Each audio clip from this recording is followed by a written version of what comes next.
Good evening, my friends, and welcome to another episode of Terror Radio Podcast. If this is your first time joining me, then welcome. This is a podcast dedicated in bringing you the best of horror and thriller, old-time radio broadcast, as well as original stories. I am your host, Keith, aka the Radio Show Nerd, and tonight's episode is entitled, and I quote, "We all go a little mad sometimes." Shout out to Norman Bates. So, without further ado, this is Terror Radio. The two radio series highlighted tonight are The Weird Circle and a new one to Terror Radio, Exploring the Unknown. Now, this program ran from 1945 to 1948, and this series is described as a documentary. Not. It's more of a collection of fictional stories based on science. Can we say science fiction? And man, some of these stories are a doozy, as well as extraordinarily morbid, particularly the one tonight. Now, our first radio play is called Declared Insane, and this was first broadcasted on July 22nd, 1943 on The Weird Circle. Following that is the radio play The Dark Curtain, and this was first broadcasted on April 20th, 1947 on Exploring the Unknown, and it stars screen actress Veronica Lake, who we all know dealt with her own mental issues. So, you all know the drill. Sit back, turn down the lights, and listen to Declared Insane, followed by The Dark Curtain.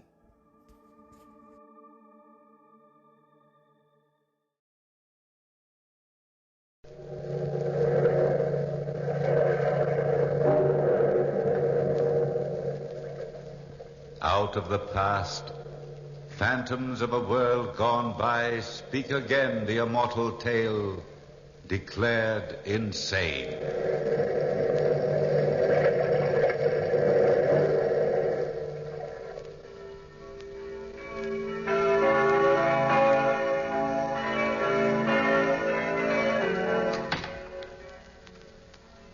This is the church she comes to.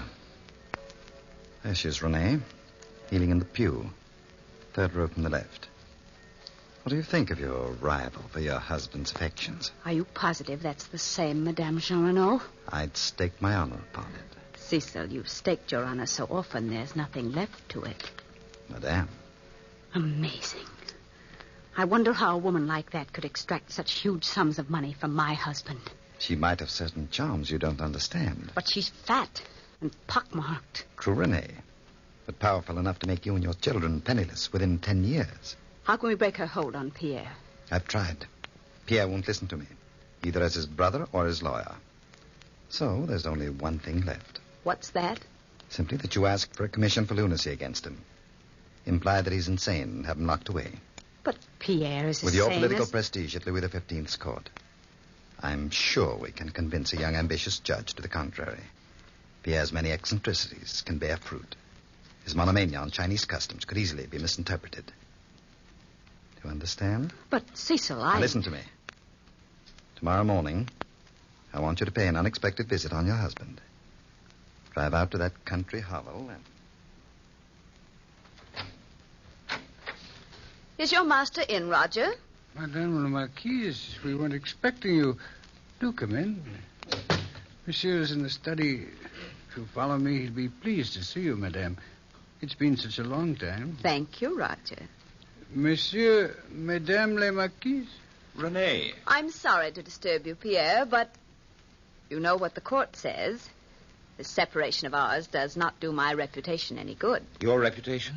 Naturally. What are you doing dressed up in that silly outfit? I am writing a history of China, Renee. One can't understand the Chinese mind without trying to feel the tempo of their mode of life. Oh, that's neither here nor there. I've been hearing about the way you're handling the children. The children are well and healthy. I don't feel comfortable about them out here. So I'd like to change nurses. The woman you have now is too old for the job. I've brought an Englishwoman out here with me today. Her name is Maggie Campbell. I think you'll find Maggie a gem in many ways. Your absent-mindedness endangers our children's very existence. What are you hinting at? Hinting? You know very well what I mean. That woman, Madame Jean Renaud. She's no concern of yours. My son's future inheritance, however, is my concern. I can't prevent you from throwing it away on a swine-headed woman. Oh, Renee, but really? Really what? Who is this Jean Renaud? What power has she got over you? Why do you insist on living in the country and giving her the major part of your income? That's one question you'll never have answered. You wouldn't understand. That's why I've hired Maggie Campbell to act as nursemaid. The children are never to be in that woman's company. And Miss Campbell will follow those instructions to the letter.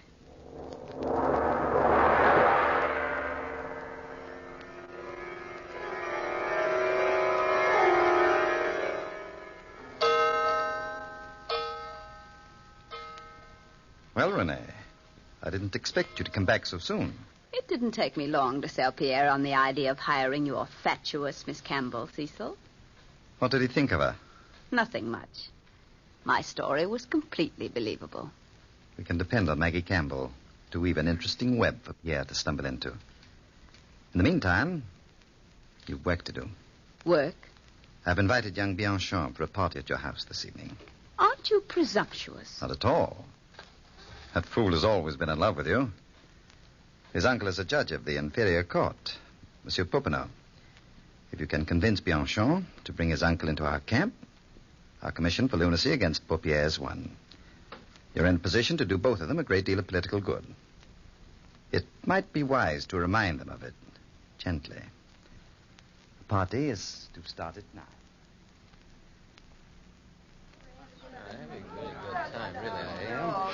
Bianchon, I'm so glad you could come to my little party. Oh, you're playing with my heart, madame. Ah.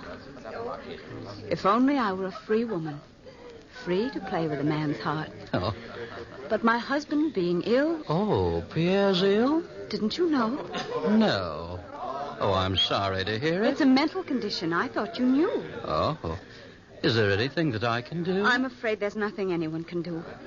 He insists now upon throwing his money away on a woman, known as Jean Renaud, whom he favors now. Oh, a woman. A fat, ugly, pockmarked woman who is closer to 60 years of age than anything else. He's given her almost 1 million francs. Oh, this is serious, madame. But what can I do? He controls all the money in the family except my own small income. Well, have you ever thought of securing a commission for lunacy against him? My own husband, Monsieur Bianchon? But it's necessary, madame. My uncle is judge of the inferior courts. He could get it for you quite easily. If you'd consent to visit with him, I'm sure... Bianchon. Yes? Could you persuade your uncle to visit me here in my home? I would repay him for his trouble. A close friend of mine, Philippe Brett, is head of the civil courts. He could do your uncle much good if I suggested it. Oh, but of course, Renee. I shall pay my Uncle Popinot a visit this evening. Would tomorrow night be a convenient night for you? So convenient. And if Monsieur Popinot is interested in verifying my case, he might ask Maggie Campbell, my children's nurse, about Pierre's strange actions.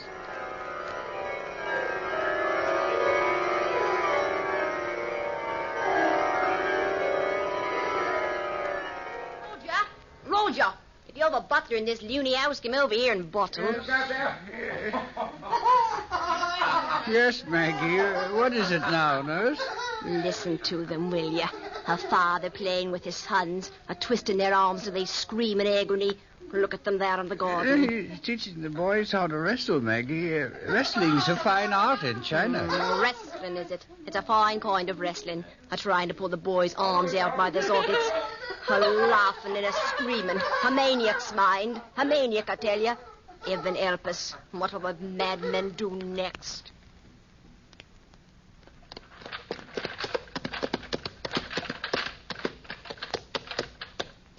Thank you, driver. Uncle Popino? Uncle Popino? Well, if it isn't my nephew. Well, Bianchon, come in. Oh, how can you live in this rat trap? And if this is a rat trap, Bianchon, then you should throw your old uncle a piece of cheese. What brings you down here on the banks on this hot day? Oh, a matter of urgency. A friend of mine is in trouble. Trouble. Life was ever thus. Her husband is stark staring mad. And the poor woman hasn't the faintest notion how to go about getting a commission for lunacy. Who is the lady? Madame la Marquise d'Espard. Madame de la Marquise? Yes. She probably knows more about these things than you do, nephew. Nevertheless, I'll see her when she arrives. She's not well, Uncle. You can't expect her to visit you in a place like this. Besides, she's a close friend of Philippe Brett, and he's the head of the civil courts and can do you a lot of good. That crook? Oh, Popino. Madame la Marquise had the kindness to invite us to dinner at her house tomorrow night. Bianchon, I'm surprised at you. You know very well that I'll be the examining judge on the case, and our courts forbid a judge to dine in a petitioner's home. It's against the law. Oh, yes, I'd forgotten. After dinner, then, Uncle? Well, she can see me here. In all fairness to her, she's ill, Uncle. Drop in at her house. Was it a request or a demand from Bianchon? Both, I imagine, Uncle. Even a judge is afraid not to grant her demands. A woman like that is a powerful factor at court. Then you will drop in and see her? Yes, tomorrow afternoon at 3. But warn her not to serve any food or drink to me at all. Oh, yes, Uncle. She will be well warned.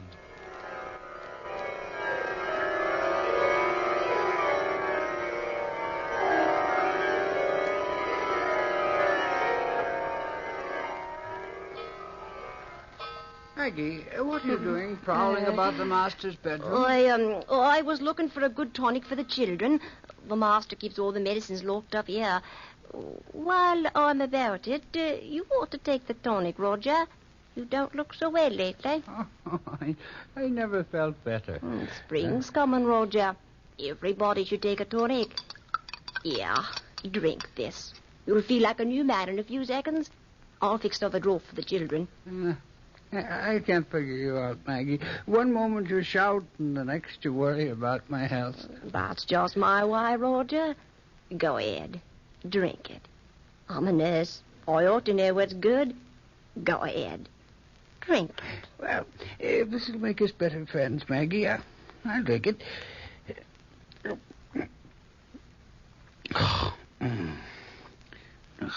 Tastes like poison. Roger. The master's calling, Roger. See what he wants. I'm coming, Monsieur le Marquis. Better come along to the study, Roger. I'm expecting a visitor, and I'd better have the place looking spick and span. Visitor, monsieur? Madame Jean Lenoir will be here soon. Then the business between Madame and I will be over, finally. I'm glad. Monsieur, look at the study. More Chinese books than all of China. I need them. What's the matter, Roger? I feel so ill, Monsieur le Marquis. In heaven's name, Here, I better don't sit down know. over here, Roger. Help. Roger.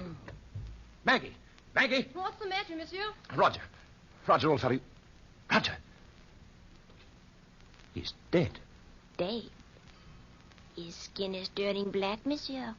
Black? As if he had drunk. Yes. Just as if he drunk a strong draught of Chinese poison. How do you know the effect? I'm a nurse, sir. Now your madness is no longer innocent.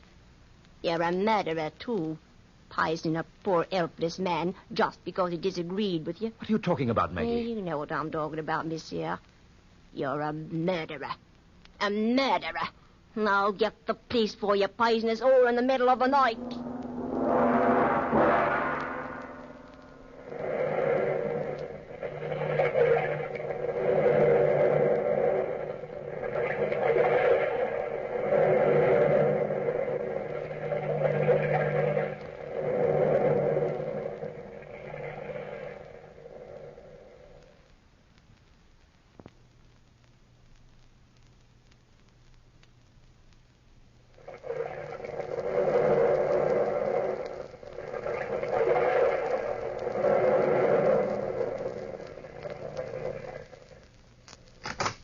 Madame la Marquise, may I present my uncle, Judge of the Inferior Courts, Monsieur Popinot. Good afternoon, monsieur. How do you do? This is my brother-in-law, the Chevalier d'Espard. Say so. How do you do? How do you do? Won't you be seated, Monsieur Popinot? My uncle will do everything in his power to help you, Renee. I'm sure he will, Bianchon. Tell me, madame, when you and the Marquis separated originally, how much money were you allowed? Just my original income of 26,000 francs a year. You say that the Marquis had given a certain Madame Jean Renault considerable sums of money? Almost 1 million francs. Is there any reason for him to give her money? None. None but an imaginary one dictated to him by his twisted mind. Does Madame Jean Renault live well? Live well. In a mansion. I'm a poor man myself, madame. How much does Madame Jean Renault spend on her house? Oh, the stables alone cost 16,000 francs. Judges are apt to be incredulous. If the stables alone cost 16,000, then how much for the entire establishment? Between 50 and 60,000 francs. So much? You don't say. How much do you spend for this lovely place? About the same, 50 or 60,000. Renee! Huh? Oh. I thought you said your income was only 26,000 francs. You must be badly in debt. Obviously. But, monsieur... If you're in debt, the court might not feel justified in allowing you to handle your husband's money. They might think you have a different motive for trying to secure control of your husband's money. Not that I have. A selfish one. Do you serve, madame? Well, I'm sorry, Madame la Marquise. It's against the law for me to eat or drink at a petitioner's home. I thought you knew. Madame la Marquise! Madame la Marquise! Maggie? What are you doing here? I've been trying to get her all day, I have. Monsieur le Marquis has murdered his butler. Poisoned him. I saw it with my own eyes. The police came. They've got him away in the jail. He's stark, staring, raving mad, he is. Murder now. Well, Monsieur Popinot, is murder a part of a sane man's mind?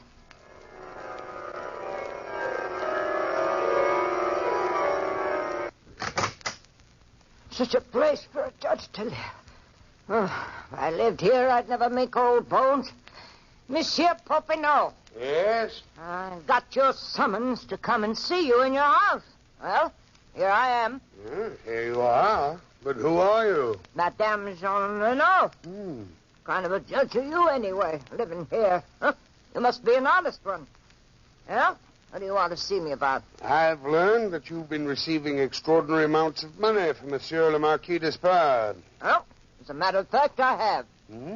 What seducer's arts have you been using on Monsieur le Marquis? Oh, seducer's art. Look at me, monsieur. Fat, ugly, hideous. What kind of a vamp would I make? Well, that's a question I can't answer. But you will have to. Monsieur, I'm sorry, but I am under oath. I can never divulge the reason that monsieur gives me the money. Madame, if you have any pity for your benefactor, you'll tell me. A commission for lunacy has been taken out against him. Huh? And you're named as having some strange power over him. Power which is supposed to have driven him mad. Oh, great heavens. I am as good as Monsieur le Marquis and warned him. He's a saint, that man. A saint, monsieur. Yes, but he isn't at home. He's in jail. Madame Jean Renault.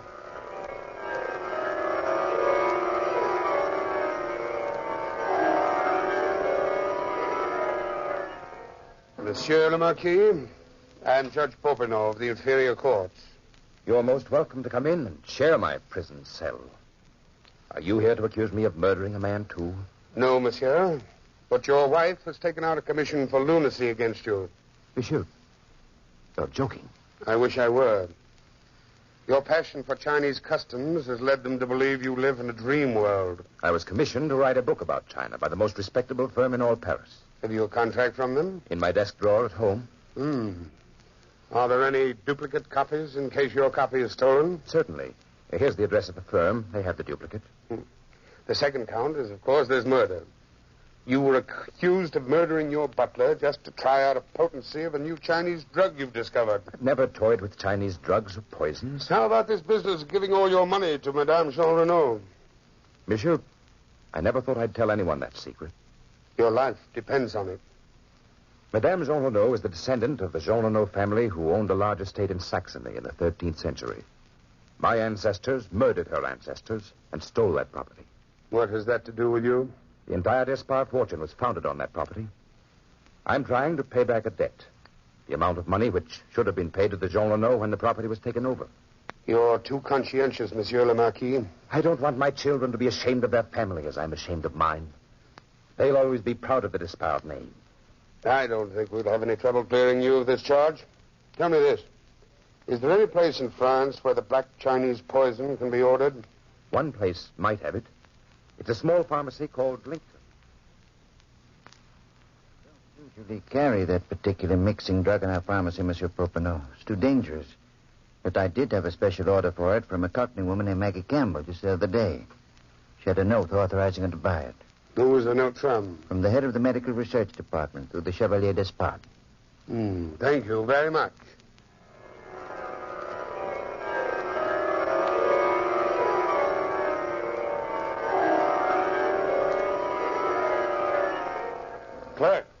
Clerk, has Monsieur le Marquis Despard's contract arrived from Paris? Yes, Monsieur Popinot, this morning. Where's Madame Jean Renaud? She's waiting for you now, Monsieur Popinot. Just have her sign this legal bill of sale for the Saxon property and ask her to appear in court tomorrow morning. Yes, Monsieur. And the clerk. Yes. Send this letter to the Marquise Despard. After this note, I don't think she'll appear to press charges. Come along, Renee. We'd better go inside the courtroom. It's almost time for the sessions to start. You go ahead, Cecil. I'd like to see Monsieur Philippe Brett before court starts. See you later, then.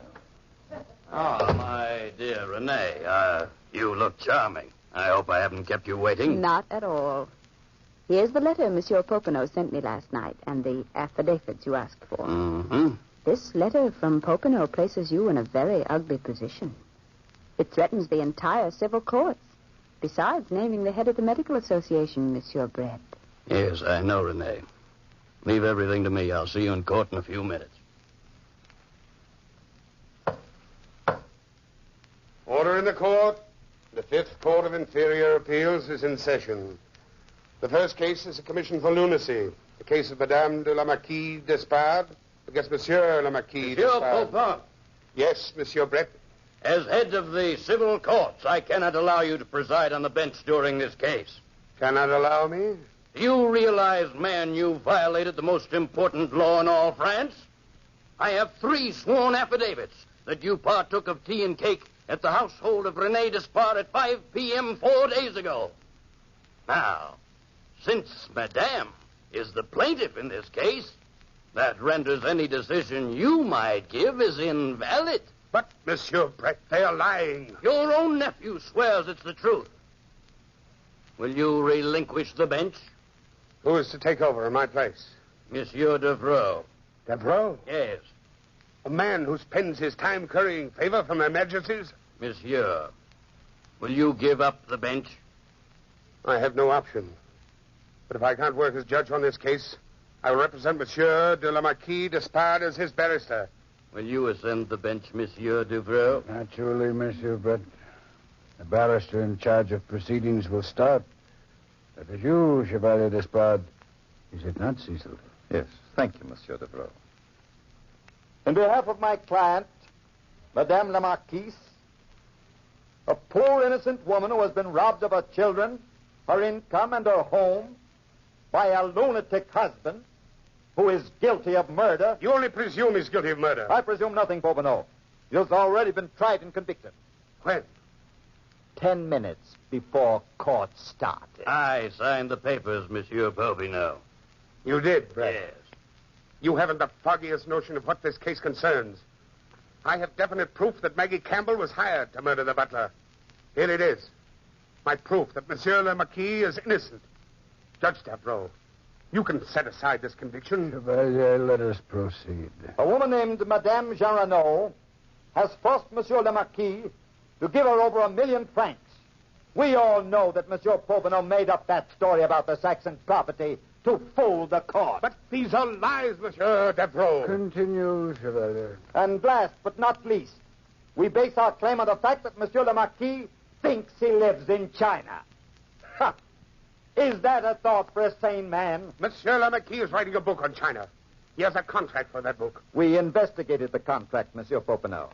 The Paris firm swears they never drew it up. You've done well, gentlemen, to make a mockery of the courts of France. This trial is a farce, a framed farce.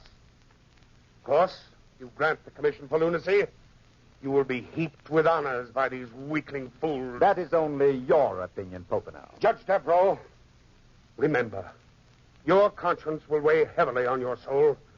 If you send this man away, you will have only yourself to answer to. You wake up in the middle of the night screaming for forgiveness to your Maker. Think on it carefully, Judge Devereaux. Think before you make a decision. There is no need for thought. I demand an immediate decision. There's only one decision I can possibly make. An honest one. A decision dictated to me by my conscience and the evidence on hand. The commission for lunacy is granted. Monsieur Devereaux, I'm as sane as you are. You can't lock me up. Popinot, tell them. In heaven's name, stop them. Don't let them. God! Take that man out of court and put him in a straitjacket before he loses his mind completely.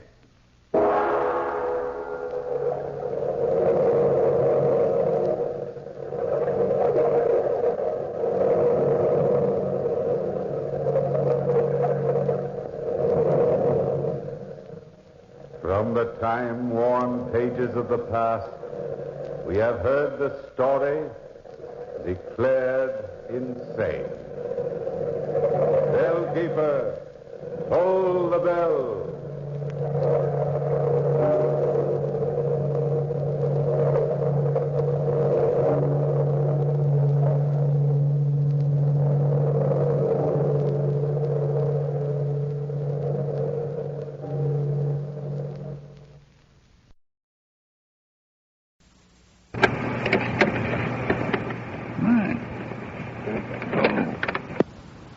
Outlook, her entire life. Science at work, searching for knowledge that will shape your world of the future. Dramatic stories of science and industry exploring the unknown. Today on the Science Magazine, we are fortunate to have one of Hollywood's loveliest actresses, Miss Veronica Lake, to star in a dramatic tale of the March of Science. Listen now to Act One of The Dark Curtain.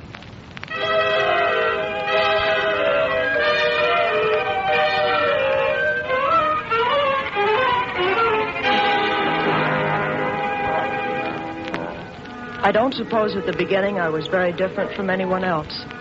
I lived with my sister Mary. She was older.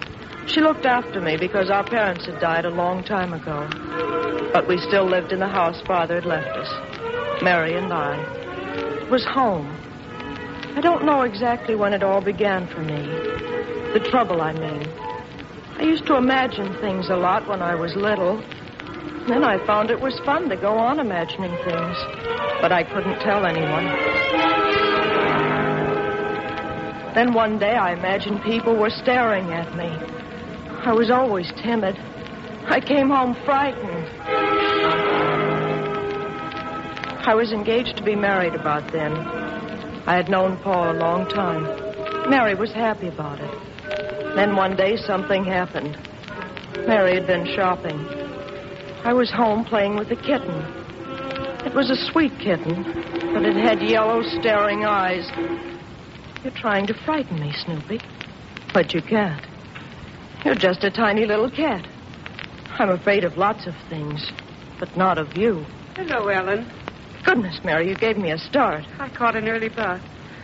What kind of a day did you have? I didn't go out. Didn't go out on this lovely day? You know I don't like shopping. But, honey, you have a trousseau to get. Dozens of things. I wish you'd come with me. Mary, I don't think clothes make any difference. Do you realize in a few weeks I'll be leaving this house? For good? Well, after 23 years, you ought to be glad. Why should I be glad? This is where I've always lived. I hate strange places and strange people. Well, that's Paul now. Paul? But he's not coming now. I mean, Mary, would you... Would I what? Would you go down and talk to him for me? Ellen, after you're married, you'd better learn to be on time. Please. Please, just this once more. It would be so much easier.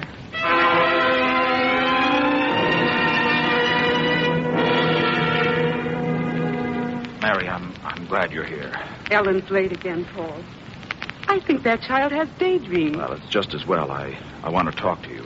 Well, that's always a pleasure. Mary, I got this letter this morning. I want you to read it. All right. Dear Paul, would you mind very much if we postponed our wedding for a little while? It's hard to explain, but... Oh, Paul. It came right out of the blue, Mary. I don't understand. If it was just the letter, I'd think she changed her mind, but it isn't. What do you mean? I'm worried, Mary. It's a lot of little things. She seems preoccupied, nervous.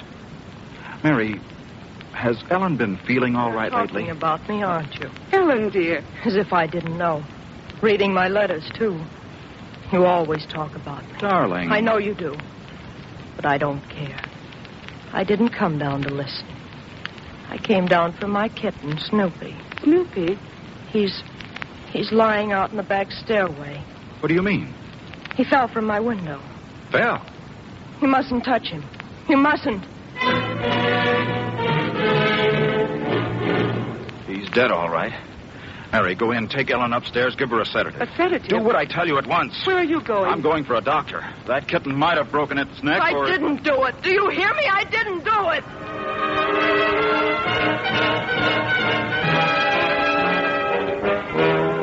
A kitten dead.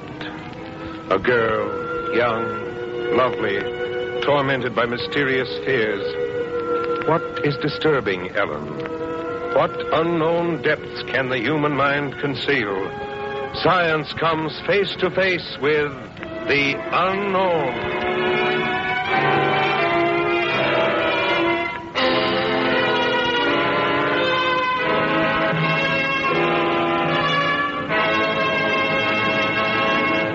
And now it's curtain time for Act 2 of The Dark Curtain with Veronica Lake.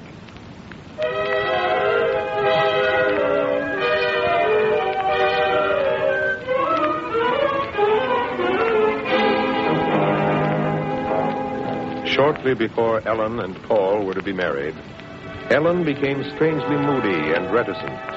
Her only happiness seemed to be in a kitten Paul had given her. While Paul was at the house, Ellen told him her kitten had fallen out the window. Paul discovered her kitten was not killed from a fall, but from strangulation.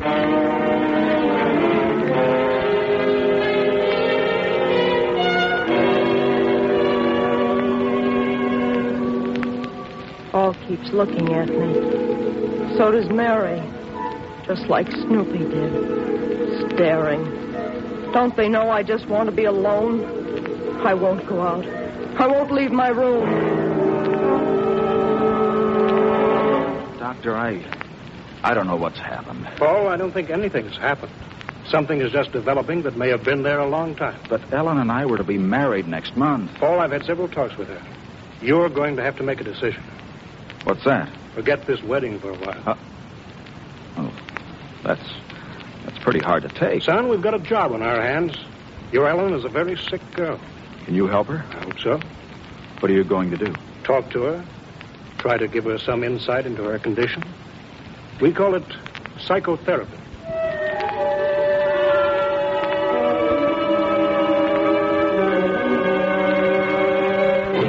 Psychotherapy, science's first weapon against mental disorders. Questions. Ellen, who is your best friend at school? I didn't have a best friend. Other girls did. But I knew a princess. I pretended I did. Ellen, would you like to go to parties? Yes, I love parties. If people don't stare at me. Ellen, do you like Mary? Yes. No. Mary doesn't like me.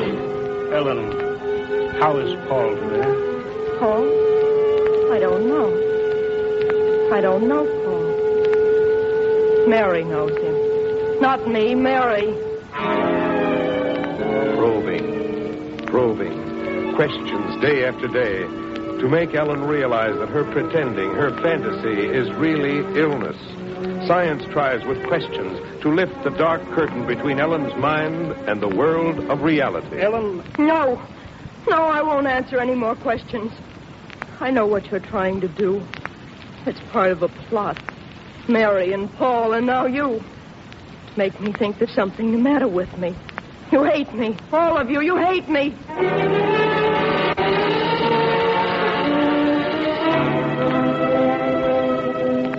Have you any news for us, Dr. Ward? I'm glad you're both here. Sit down. Is she better? She isn't better. She's worse. Oh, no. I don't know where it started, but Ellen has apparently lived in a world of fantasy for a long time. As a defense against the real world with which she can't cope. It's become such a habit that her mind refuses the real world, so her whole personality is divided. Doctor, did Ellen really kill the kitten? Yes, but she doesn't know it now. Why did she? It associated itself in her mind with a marriage she didn't want. With you, Paul. Good Lord.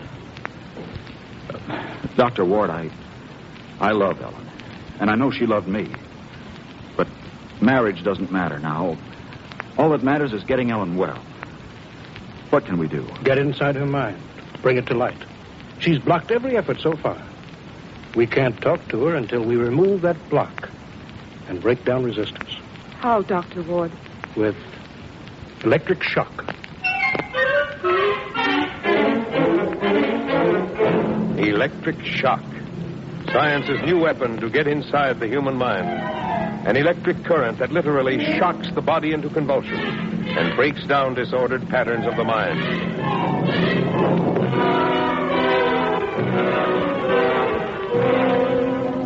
Ellen lies on a bed in a small room. An injection of the drug curare is given to her. She relaxes. Her arms and legs are limp. This is so the convulsion will not endanger her. And now the leather strap containing the electrodes is fastened to her head. All ready, Doctor? Low voltage first. This is her first treatment. How many is she here for? It depends. 6 or 8 at least. 9th week. Current. 10th week. Ellen, how do you feel? I'm better, Doctor. I feel happy, not giddy. I don't want to fly or anything the way I used to. But I do feel happy. How's your headache? I don't have any headache. We're going to let you go home today. Oh, Doctor, thank you. Thank you. That's all I want. To go home. I was going home. The nightmare was over. The terrible jolts. The long black hours. The doctor and Paul and Mary talked a long time. But I didn't care. Let them say anything. I was going home. Before I knew it, I was home and out walking. The grass was green. It was almost summer. The sun felt so good. Just to walk and to be free. But I wasn't quite free. I wasn't alone. I thought you'd forgotten I was here. We have to go back soon, Ellen. It was nice of you to come and see me today, Paul. Oh, it was nice of you to let me. That's a new suit, isn't it? Mm-hmm. I like you in tweed. That's good. I wish I had something better than this old dress. You never looked lovelier, Ellen. So young, so pretty. Am I really? Mm-hmm. And so you'll remember, I want you to take these roses back with you. Roses? Mm-hmm, pink ones. Your favorites. Smell them. Smell them. You're trying to poison me. You're trying to poison me with those flowers. Take them away.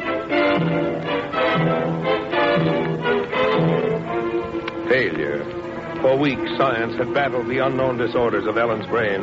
Psychotherapy, electric shock. Now there is only a blank wall. A girl's mind turned completely from the world around her. Turned inward so that even recognition is gone. Dr. Ward, everything was fine. Ellen was so happy to be home.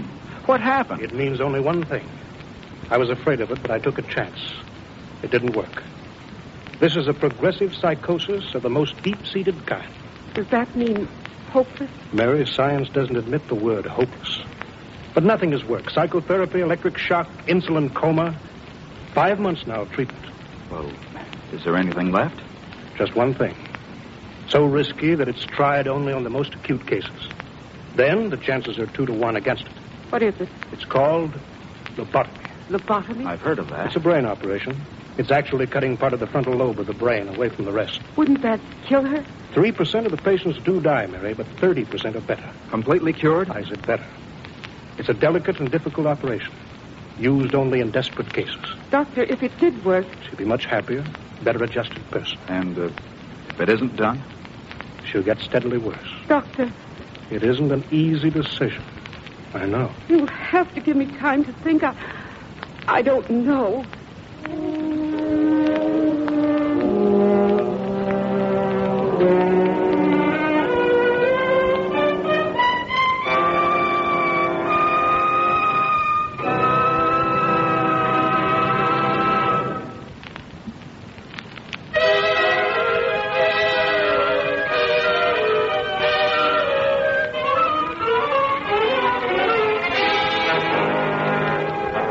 Young, lovely, soon to be married, Ellen showed signs of mental disorder that grew increasingly worse. Psychotherapy and electric shock were used, but the dark curtain that had closed on Ellen's mind could not be lifted. Now the doctor has recommended the most drastic and dangerous method of all, a new brain operation to destroy disordered patterns. Lobotomy. It is the last resort, and Ellen's sister must decide. How is she today, Mary? She talks a little, not much. She's afraid I'm going to send her away. Mary, you've got to make a decision. I can't, Paul. In operations of this kind, only 1 out of 3 show any improvement. If she doesn't get better, she'll be hopeless the rest of her life. What is she now? She's not hopeless. Sometimes she knows me. She talks to me. She's gentle and quiet, and I know she'll be better. They've done everything. You're talking about me again. Ellen, what are you doing down here? Listening. You're plotting, the way you always do when he comes. Ellen, listen to me. Plotting to kill me, aren't you? Ellen, go upstairs. But you won't, see? You won't because... Oh, look out. Ellen! The knife. Did she hurt you? Not much. Let me go. Oh, let me go. Well, Mary, will you call Dr. Ward? Yes. Yes, I will.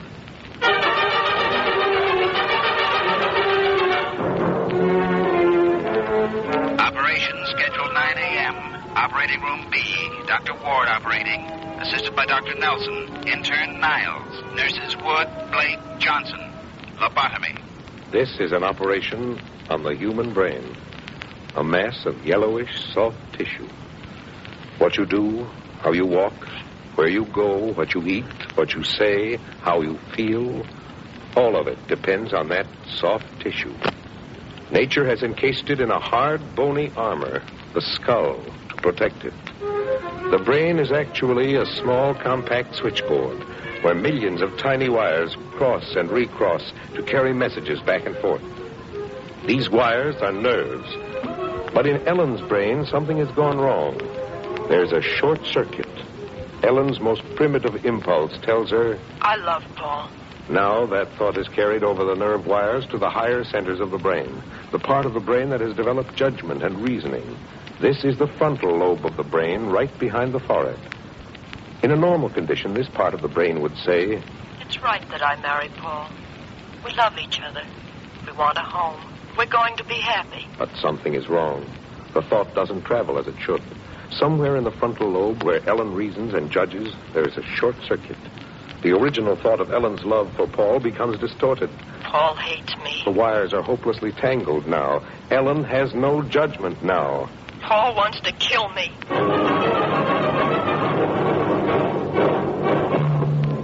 Somewhere beneath the heavy protective armor of the skull, science must find out what's gone wrong. No X-ray can tell, no medicine, for this is the realm of the invisible. Science believes that an operation can break these disordered circuits of the brain and leave it free to develop new habits of thought and feeling. We're ready. Please bring the patient in. Ellen lies in the center of the green operating room, under the bright, clear light. Only her shaven head appears from under the long white covering. The masked surgeons and nurses are waiting. There's an air of tension in the room. For in this operation, man is probing into the human mind. Sanity, Even life itself hangs in the balance. We use a local anesthetic, Novocaine. Carefully, the anesthetist injects the Novocaine needle into Ellen's scalp. Once, twice, 3 times more.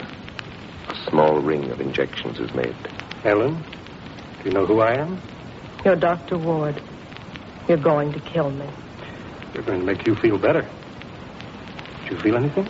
No, nothing. Good. Now the doctor makes 2 incisions down each side of the scalp. Forceps. Now the skin is drawn back. The bone of the skull is laid bare. Caffeine. See? Science must cut through the heavy skull bone easily, quickly. To do it, the doctor has a small electric circular saw. With it, he cuts a disc-shaped section of the skull, a bone button the size of a quarter. He works carefully. A shade too far, and the saw would grind into brain tissue itself. He must cut just through the bone. Ellen, do you feel anything? I don't feel anything, but I can hear you. The skull is open. Carefully, the doctor lifts the bone button. Now he must work with precision and delicacy that is almost unbelievable. Cautery. Cautery. With the cautery, a fine electrical knife, the doctor seals the surface blood vessels. There are no markings in this unknown world, no X-ray to guide him, no disease or growth to look for, nothing but the blank yellowish tissue with its hundreds of twists and convolutions. Like a dancer, delicately poised, the doctor's skilled fingers push the knife gently, carefully.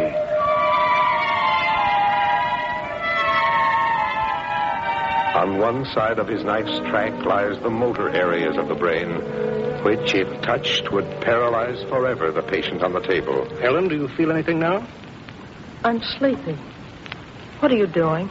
Taking your headache away. The knife moves in slowly, slowly, its blunt edge pushing aside the vital blood vessels, which, if punctured, would result in a fatal brain hemorrhage. Ellen, do you feel pain? No. No pain. Only as if something untied. It feels better. Much better. But she has fallen asleep. Dr. Ward withdraws his knife slowly. One half of his task is done. Now he repeats the same operation on the other half of the brain. Carefully, he replaces the bone buttons. The incisions in the scalp are sewed. Science has dared to probe a living brain, to cure an unbalanced mind.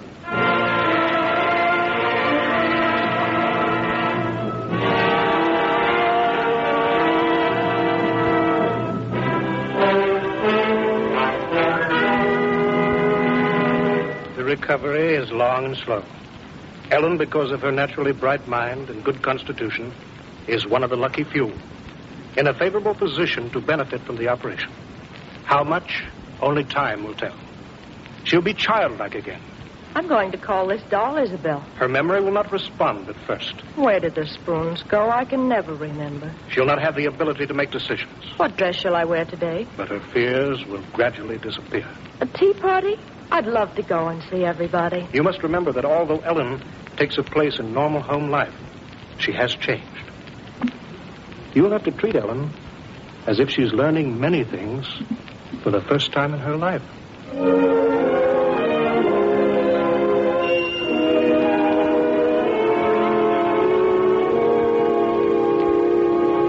Well, you girls ready to go out to dinner? Yes, Mary will be right down. You look awfully pretty, Ellen. Thank you. Paul, I want to say something now before Mary comes. I'm glad you're coming to see Mary and me, but it's all different now. I can't explain it. I was afraid before, afraid of everything. Now I'm not. I'm happy. It's like being in the light again. I just want to live here at home. Do you understand, Paul? Yes. Yes, I think I do, Ellen. That was all a long time ago. It seems strange now to think I was ever going to marry Paul, or that I was afraid of people. It's an old nightmare that I've almost forgotten. Paul's coming to dinner tonight. I know because Mary's singing. I'm cooking dinner. I have so many things to learn, but there's lots of time to learn them when you're not afraid anymore.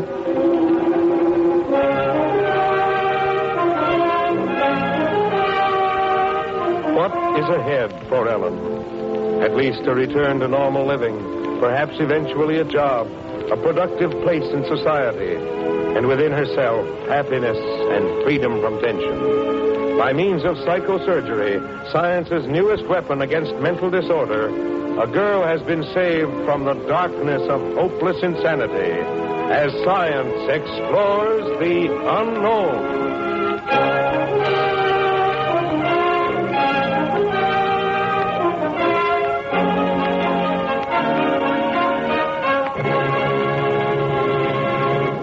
Our thanks to lovely Veronica Lake for a fine performance.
Well, that's our show for tonight. I want to thank you all for listening. And remember, you can find me on Facebook at facebook.com/terror1970, or you can find me on Instagram at Radio Show Nerd.